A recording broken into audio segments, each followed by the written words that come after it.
போதை அதிகமாகிடுச்சு இருக்கு, வெளியே வர முடியல. இட்டுன்னு போய் எங்கே போகிறதுன்னு தெரியாமல், இல்லை ஒரு ரூம் எடுக்கிறோம். போதைன்னா தண்ணி அடிச்சா? தண்ணி அடிச்சிட்டு இருந்துக்கிறாரு. எப்படி நீ இருந்த கூட தண்ணி அடிக்கும் போதெல்லாம் கூட இருக்கலாமா?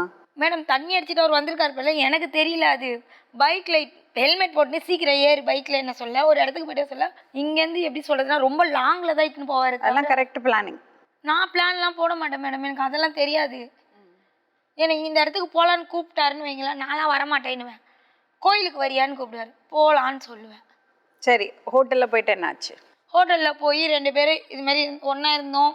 அதுக்கடுத்து ஒன்றா இருந்துட்டு அப்புறமேட்டு அவங்க வீட்டில் என்ன சொன்னாங்க, நான் என்ன சொன்னேன், இது மாதிரி ஏன் இப்படி பண்ணுற, குடி போதையில் நான் தெரியாமல் பண்ணிட்டேன், கொண்டுட்டேன், நான் உன்னை கல்யாணம் பண்ணிக்கிறேன், கொண்டுறேன்னுவா. சரின்ட்டு அவங்க அங்கே போய் தங்கிட்டீங்களா ஹோட்டலில்? ஆஹா, ரூமெல்லாம் அப்படியெல்லாம் போய் எடுக்கிறதுக்கு உனக்கு எப்படி தைரியம் வந்தது?